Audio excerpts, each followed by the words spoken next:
I stood at the entrance of the restaurant, heart pounding, hands clenched into fists. There she was, my wife, Emily, laughing, twirling a strand of hair between her fingers like a flirtatious teenager. But it wasn't me sitting across from her. It was him, Nick. I had suspected something for weeks, but seeing it with my own eyes was different. It was like a knife twisting in my gut. The woman I had loved, trusted, built a life with, was now sitting across from another man, gazing at him like he was her entire world. I took a deep breath and walked straight to their table. Emily's smile vanished the moment she saw me. Her face drained of color, her hand trembling as she set down her wine glass. "Daniel," she whispered. Nick blinked, confused, shifting uncomfortably in his seat. I pulled out a chair and sat down. "Don't stop on my account," I said, voice steady but laced with ice. "I wouldn't want to ruin your special night." Emily swallowed hard. "It's not what it looks like," I smirked, placing a manila folder on the table. "Oh, really? Because it looks like you've been having the time of your life." With one swift motion, I flipped open the folder and slid a picture in front of them. Emily gasped. Nick's face turned pale. "Game over." Emily just sat there, her lips slightly parted, staring at the picture like it might suddenly disappear if she blinked hard enough. Nick, on the other hand, looked like a deer caught in headlights. His jaw tightened, his fingers twitching near his drink. He was either calculating his exit strategy or bracing himself for the storm that was about to hit. I leaned forward, my voice low but firm. "Go ahead, Emily. Tell me it's not what it looks like." Her mouth opened, but nothing came out at first. Then, like clockwork, the lies started rolling. "Daniel, this isn't fair," she breathed, shaking her head. "You weren't supposed to find out like this." I let out a cold laugh. "Oh, I wasn't supposed to find out at all, you mean?" She swallowed. "No, I mean, I was going to tell you." I slammed my hand on the table, making both of them jump. A few nearby diners turned to look, but I didn't care. "When? Before or after your weekend getaway?" I shot a glance at Nick, who shifted in his seat. "Or were you just going to send me a text when you were already checked into your hotel room?" Nick finally spoke up, his voice low. "Look, man, I don't want any trouble." I turned to him slowly, meeting his eyes with a stare that could burn through steel. "Oh, you don't want trouble?" I repeated, voice dripping with sarcasm. "Then maybe you shouldn't have been screwing another man's wife." He exhaled sharply, shaking his head. "I didn't know she was married at first." I clenched my jaw. "And when you did?" His silence told me everything. Emily suddenly found her voice again, her tone shifting from guilt to irritation. "Daniel, let's not do this here," she whispered harshly. "People are staring." I laughed again, leaning back in my chair. "Oh, now you're worried about embarrassment? That's rich, coming from you." She rolled her eyes. "This isn't how I wanted to handle this." I narrowed my eyes. "How did you want to handle it, Emily? Were you planning on lying for a few more months? Stringing me along while you played house with your little boy toy here?" Nick cleared his throat. "All right, man, I think you should calm down." That was it. That was the moment. I shot up from my chair so fast it nearly tipped over. "Don't tell me to calm down." Nick stood too, raising his hands. "Look, I get it. Okay? You're pissed. But this isn't helping anything." I stepped closer, lowering my voice. "You think you get it? You have no idea what it's like to come home to a wife who pretends everything is fine, who kisses you goodnight while sneaking around with someone else." I jabbed a finger at Emily. "She lied to me every single day, and you helped her." Emily let out an exasperated sigh, standing up too. "Daniel, stop acting like some victim." I froze. My blood turned ice cold. "Excuse me?" My voice was dangerously quiet. She crossed her arms. "You act like you were the perfect husband, like you were never distant, never distracted. Maybe if you had actually paid attention to me, this wouldn't have happened." For a moment, I just stared at her. I couldn't believe what I was hearing. "That's your excuse?" I said, my voice barely above a whisper. "You're blaming me for this?" Emily scoffed. "I'm not saying it's your fault, but come on, Daniel. When was the last time you really looked at me? When was the last time you made me feel like I mattered?" I shook my head, laughing bitterly. Wow. So because I was busy working to provide for us, because I trusted you enough to not hover over your every move, that gave you permission to cheat? She said nothing, because we both knew the truth. There was no excuse. Nick took a small step back, clearly realizing he had walked into a war zone he wasn't prepared for. Daniel, I raised a hand, cutting her off. Save it. I turned to Nick. You can have her. Emily's face twisted in shock. What? I grabbed the manila folder, tucking it under my arm. You heard me. You clearly didn't value what we had, so I'm not going to fight for something you already threw away. She took a step toward me. Daniel, wait. I moved back. No. You made your choice. Now live with it. Nick let out a slow breath, like he was relieved this was finally over. He reached for his drink again, probably thinking this was his cue to relax. But before I walked away, I leaned in one last time and whispered to him, "She's your problem now?" Then, without looking back, I turned and walked out of the restaurant, feeling the weight of 10 years of marriage shatter with every step. But this wasn't over. Not yet. I walked out of that restaurant feeling like my entire world had collapsed in a matter of minutes. The anger was still there, burning through my veins, but underneath it was something worse: emptiness. For 10 years, I had built a life with Emily. I had given her everything: loyalty, trust, love. And in return, she had given herself to another man. The cold night air hit me as I stepped onto the sidewalk. I had no idea where to go or what to do next. My car was parked a few blocks away, but I didn't feel like driving. My hands were still shaking from the confrontation, my mind racing in 100 different directions. I needed time to think. I pulled out my phone, staring at the screen. A dozen missed calls from Emily over the past few days, all of which now made sense. There were also messages, half-hearted excuses, a pathetic attempt to explain herself. Emily, yesterday, 8:43 p.m. Hey, sorry I missed your call. Busy with work. We'll talk later, okay? Love you. Love you. The words made me sick. I kept scrolling. More messages. More lies. Emily, this morning, 9:12 a.m. Honey, I might have to stay late at the office tonight. Don't wait up for me. I clenched my jaw. She hadn't been at the office. She had been planning this little rendezvous with Nick. And the worst part? I had believed her. I was an idiot. Suddenly, my phone buzzed. A new message. Emily, now Daniel, please. Come home. Let's talk. I let out a bitter laugh. Talk? Now she wanted to talk? Not a chance. I turned off my phone and started walking. I wasn't ready to face her again. Not yet. I wandered the streets for what felt like hours, lost in thought. My mind kept replaying the past, every moment that suddenly felt like a lie. I thought about last month, when she had started dressing up more. At the time, I had assumed she just wanted to feel good about herself. I even complimented her. You look amazing, I had told her. She had smiled, kissed me on the cheek, and said, just trying something new. Now I knew the truth. She hadn't been dressing up for me. She had been dressing up for him. I thought about the late nights, the sudden work trips, the way she had started guarding her phone like it held state secrets. I had chalked it up to stress, maybe even a rough patch in our marriage. I had never considered that she was lying straight to my face. A wave of anger surged through me, but I forced myself to stay calm. I needed to be smart about this. Because one thing was clear, this wasn't over. Not by a long shot. Eventually, I found myself back at my car. I got in, gripping the steering wheel so tightly my knuckles turned white. I could go home and confront her again, demand the truth, but would she even give it to me? Or would she just keep lying, twisting the story to make herself look like the victim? No, I needed proof. Real proof. She had already lied to my face once. I wasn't going to let her manipulate me again. I turned the key in the ignition and drove. Not home. Not yet. I had someone to visit first. 15 minutes later, I pulled up to an apartment complex on the other side of town. I parked, took a deep breath, and stepped out. I knocked on the door 3 times. A few seconds passed before it opened. A man in his early 30s stood in the doorway, rubbing sleep from his eyes. He looked confused for a moment, until he saw my face.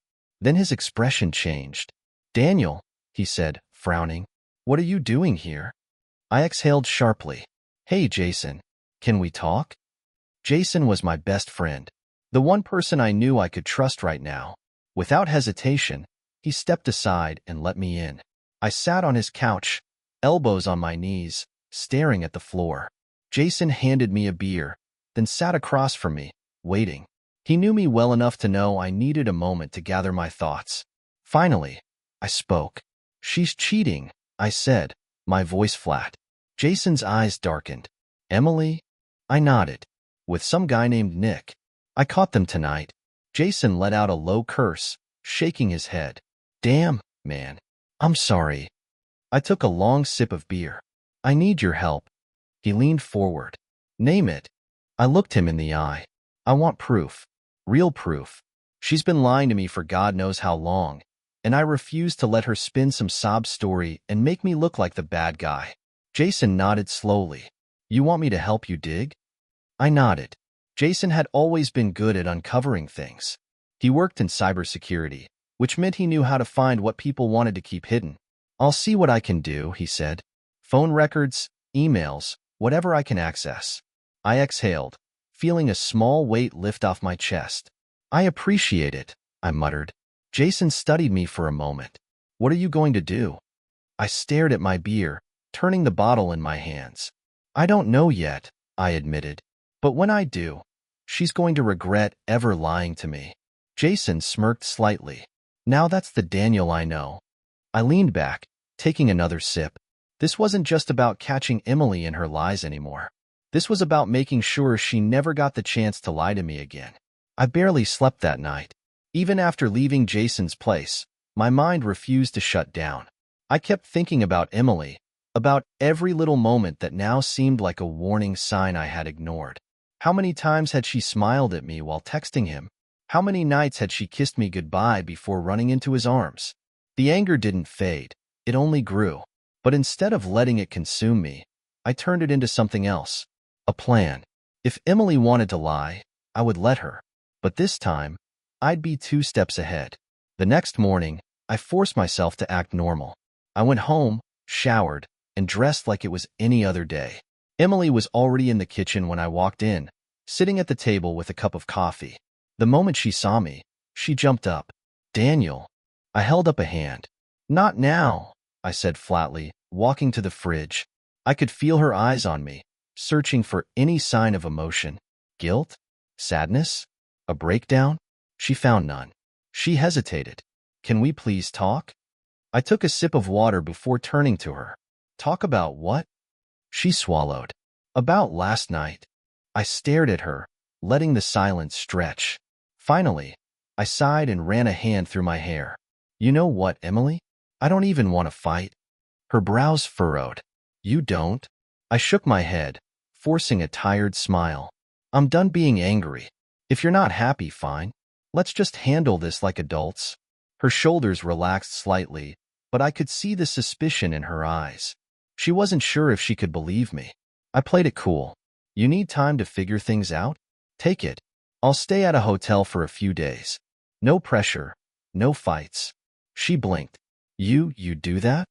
I gave a small shrug. Yeah, just be honest with me from now on. The irony almost made me laugh. She nodded slowly. Okay. I picked up my keys, pretending to hesitate. Hey, actually, I should probably get some stuff before I head out. Emily stiffened. What stuff? I gestured vaguely. Clothes, laptop, my spare phone. The moment I said it, I saw it. The flicker of panic in her eyes. Bingo. She quickly covered it up with a nod. Right. Of course. I turned and headed upstairs, walking slowly, deliberately. If I was right, and I knew I was, Emily was about to do exactly what I expected. I cracked the bedroom door open just enough to see a reflection from the hallway mirror. And there it was.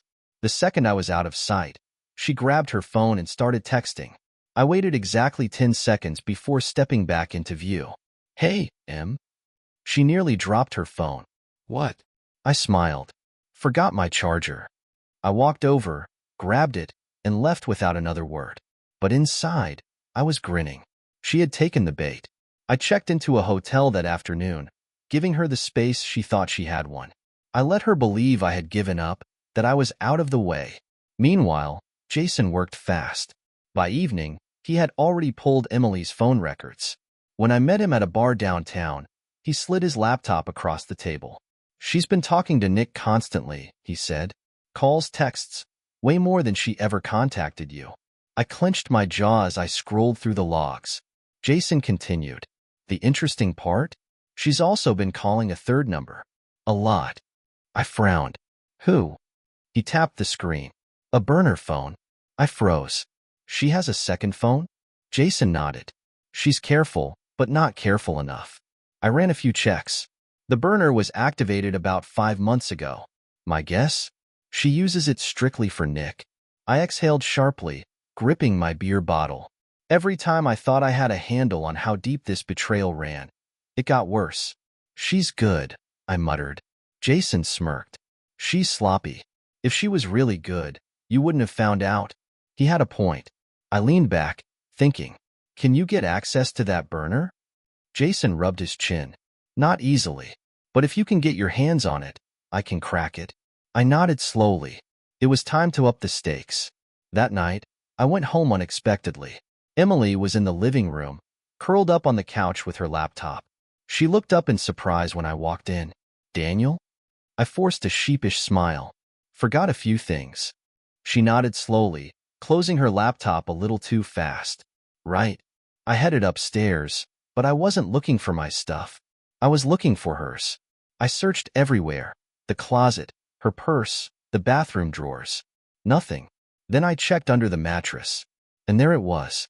A cheap, prepaid phone. I picked it up, my heart pounding, and turned it on. No password. Amateur mistake. The screen lit up, revealing a string of unread messages. "Nick, can't wait for this weekend. Nick, you're all mine, baby. Nick, he's not suspicious, right?" I clenched my fist so hard my nails dug into my palm. Then, just as I was about to turn it off, a new message came through. "Unknown number. Does he know?" I frowned. This wasn't Nick. Who the hell else was she talking to? I quickly snapped a few pictures of the messages and slipped the phone back where I found it. Then I walked downstairs, forcing myself to look casual. Emily glanced up. "Find everything?" I nodded. "Yeah, all good." She smiled, but it didn't reach her eyes. I smiled back, because she had no idea what was coming next.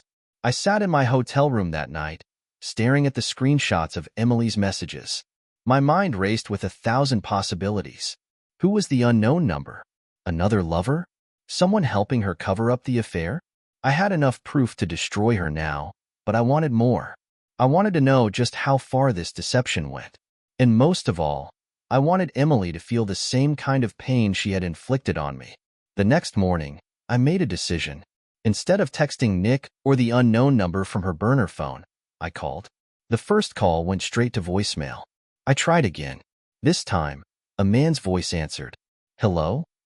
I didn't say anything at first. I let the silence drag, just to make him uneasy. "Who is this?" he asked. I finally spoke. "I was about to ask you the same thing." There was a pause. Then, click. He hung up. I smirked. That was all I needed to confirm it.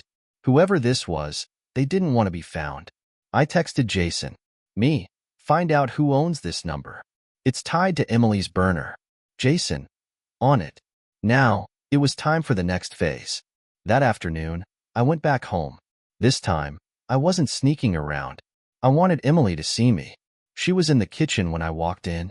She looked up, clearly surprised. "I thought you were staying at the hotel." I forced a casual shrug. "Changed my mind. I think we should talk." She hesitated. "About what?" I leaned against the counter, watching her. "About us. About the future." She crossed her arms. "I already told you, Daniel. I just need space." I nodded. "Yeah, I get that. But before I decide anything, I need to know the truth." Her face barely twitched, but I saw it. That slight flicker of fear. "I told you everything," she said, trying to sound firm. I smirked. "Did you?" She clenched her jaw.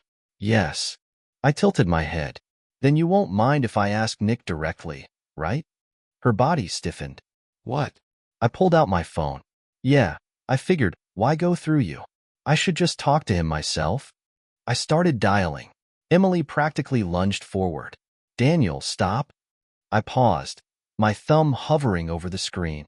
She looked panicked now. Why would you do that? I arched a brow. Why wouldn't I? Her lips parted like she was about to come up with another lie. And then my phone rang. I checked the caller ID. It was Jason. Give me a second, I muttered, stepping away. I answered. Tell me you have something. Jason's voice was sharp. Oh, I have something, all right. I walked into the next room, lowering my voice. Who's the number? Jason exhaled. You're not gonna like this. My grip tightened. Just say it. Jason hesitated. Then, it's your boss. I felt like the air had been punched out of my lungs. My what? I whispered. Jason continued. It's Richard Wallace. I double-checked. He's been talking to Emily for months. Richard Wallace, CEO of the company I had worked at for 6 years. My mentor. The man who had given me a promotion, who had dinner with Emily and me at our anniversary party last year. The man I had trusted. The rage that flooded through me was unlike anything I had ever felt before. Jason kept talking. I don't know if he's sleeping with her, but he's definitely involved. The question is, what are you gonna do about it? I didn't even hesitate. I'm gonna burn them both. I walked back into the kitchen, my face unreadable. Emily was still standing there, looking nervous. She tried to play it cool. Who was that? I smiled. Just someone giving me answers. She blinked. Answers to what? I stepped closer, lowering my voice. Tell me, Emily, does Richard treat you well? Her eyes widened in pure shock. What? I chuckled darkly. That's right. I know. She stammered. I don't know what you're talking about. I grabbed my phone and held up the messages from her burner. You really should have locked this. Her face drained of color. For the first time since this entire mess started, she had nothing to say. No quick lies. No fake tears. Just silence. I took a step forward, looking her dead in the eyes.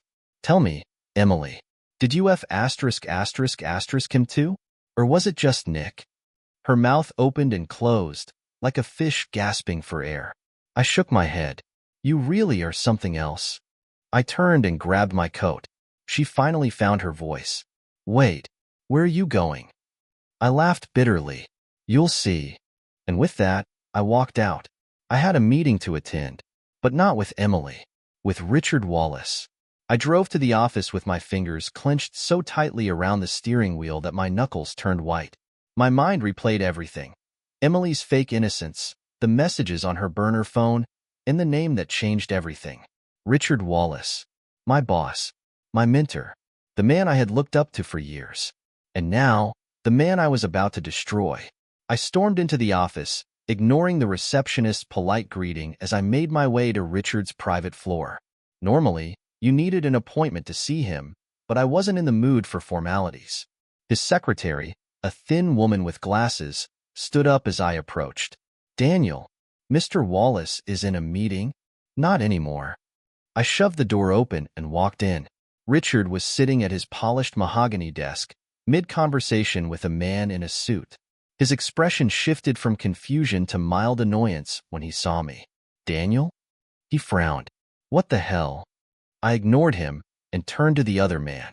Get out. The man looked at Richard, who gave him a stiff nod. He quickly gathered his things and left. Richard leaned back in his chair, his brows raised. Care to explain this little outburst? I shut the door behind me. Cut the crap.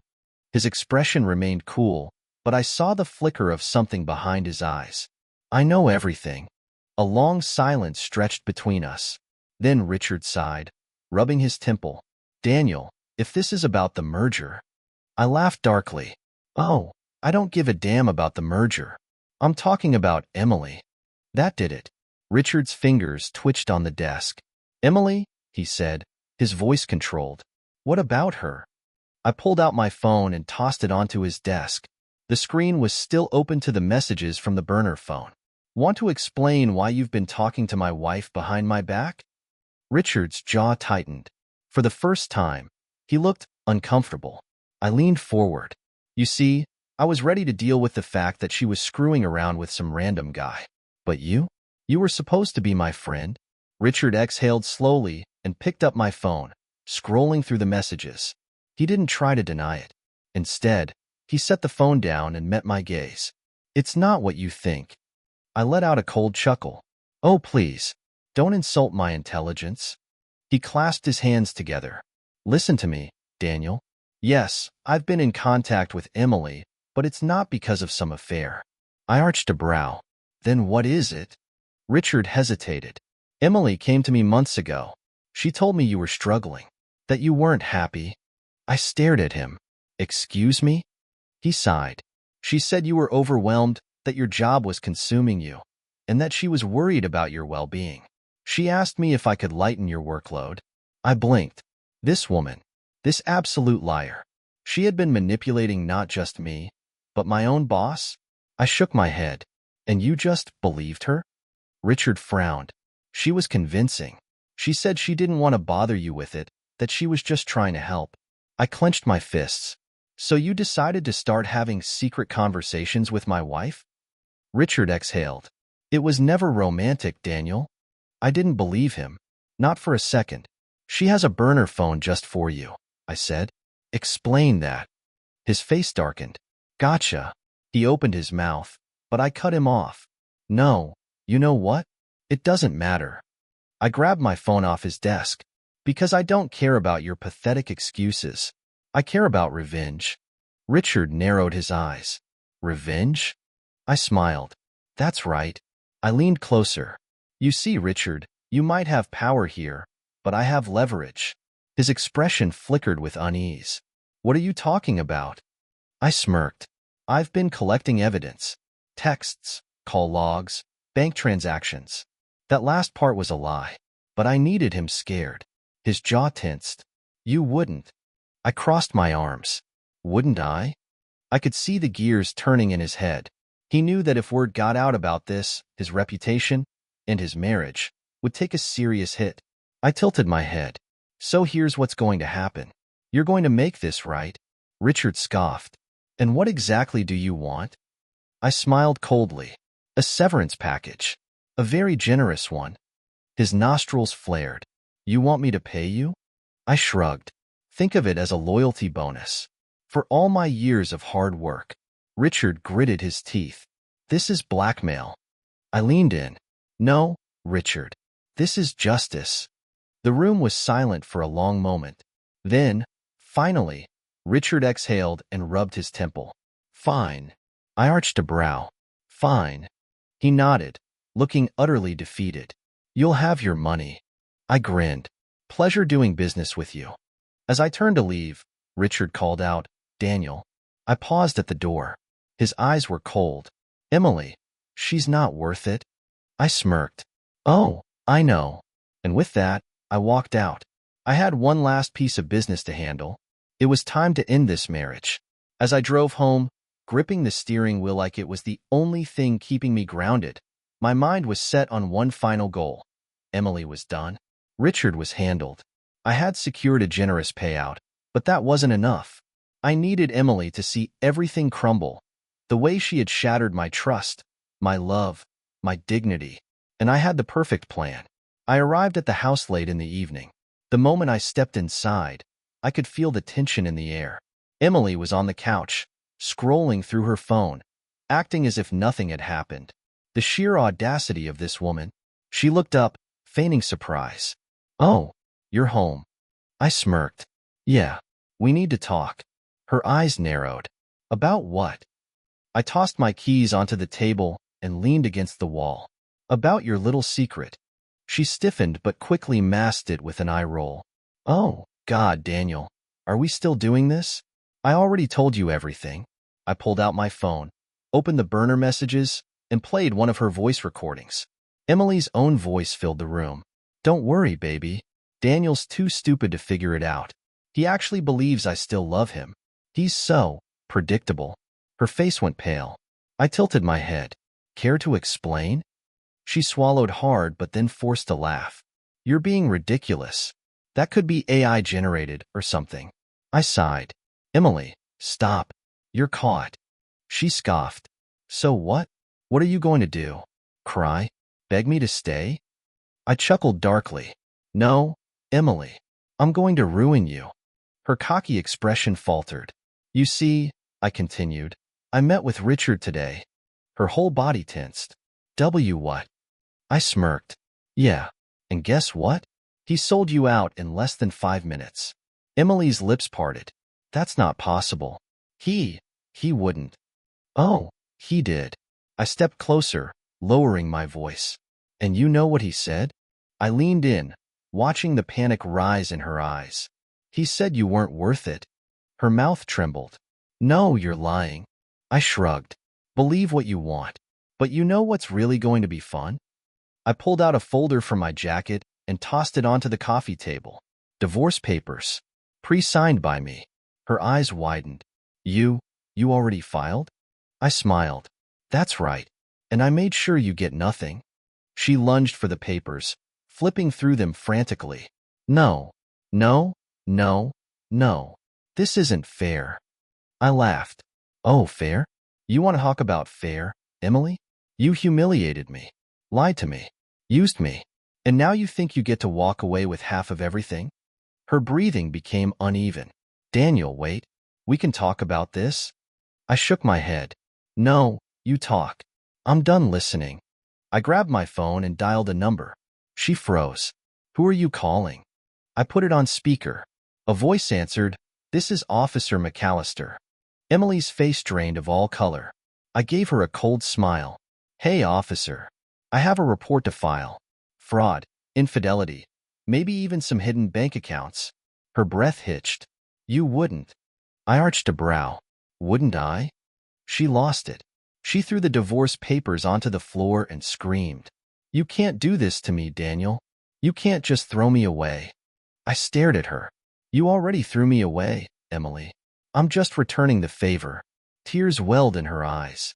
But this time, I didn't care. I ended the call before actually filing anything, just to watch her squirm. Then I walked to the door, pausing before I left. Oh, and one more thing, I said over my shoulder. Nick? Yeah, I found his wife. I sent her everything.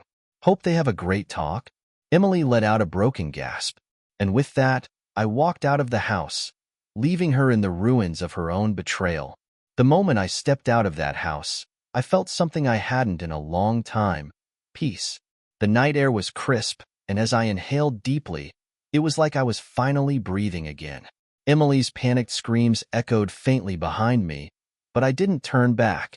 She wasn't my problem anymore. I got into my car and drove off, watching in the rearview mirror as our house, shrank into the distance. It had once been a place of love, of memories, of a future I thought I was building. Now, it was just another prison I had escaped from. And tonight, I was going to celebrate my freedom. Before I could start fresh, there was one last thing I needed to do. I pulled up outside a quiet diner on the outskirts of town, the kind of place where no one asks questions. The lights were dim, the parking lot half empty. Inside, a familiar man sat alone at a booth. Nick. He looked like hell, dark circles under his eyes, fingers gripping a coffee cup like it was the only thing holding him together. His wife must have gotten my message. Good. I walked over and sat across from him. He looked up, his expression darkening. Daniel, he muttered. Why the hell are you here? I smirked. Relax, I just came to talk. He let out a humorless chuckle. Talk? After you ruined my life? I tilted my head. You ruined your own life the moment you decided to crawl into bed with my wife. Nick sighed, running a hand through his messy hair. Look, I didn't know she was married at first. She told me you were separated, that you were some abusive husband who wouldn't let her go. I blinked. That lying. I clenched my fists under the table but forced myself to stay calm. And you just believed her? He scoffed. She's a damn good liar, man. By the time I figured out the truth, I was in too deep. I leaned back. And now? Nick exhaled. Now, my wife left me. Took the kids. My life is a wreck. For the first time, I actually saw it. The wreckage Emily left behind. She didn't just destroy me. She destroyed everyone she touched. And yet, a part of me didn't feel bad for Nick. He made his choice. I stood up, tossing a few bills onto the table. "Good luck, Nick. You're gonna need it." He didn't say anything as I walked away. I never looked back. The next few weeks were a whirlwind. The divorce papers were officially filed. Emily fought tooth and nail to get something out of me, but thanks to my lawyer and the prenup she foolishly signed, she got nothing. Richard kept his mouth shut, knowing I had enough leverage to ruin him. Emily tried reaching out, of course, crying, begging, screaming. I ignored every message. The final nail in the coffin? She lost everything. With no money, no security, and a reputation in tatters, she had no choice but to leave town. Good riddance. And me? I was free. I quit my job, took my severance package, and moved to a city where no one knew my name. For the first time in years, I could finally start over. Looking back, I realized something. Emily thought she had one. She thought she could cheat, lie, manipulate, and walk away unscathed. But in the end, she was just another casualty of her own games. I wasn't the victim anymore. I was the survivor. And as I stood on the balcony of my new apartment, overlooking the city skyline, I smiled. Because I knew one thing for certain: I would never let anyone break me again.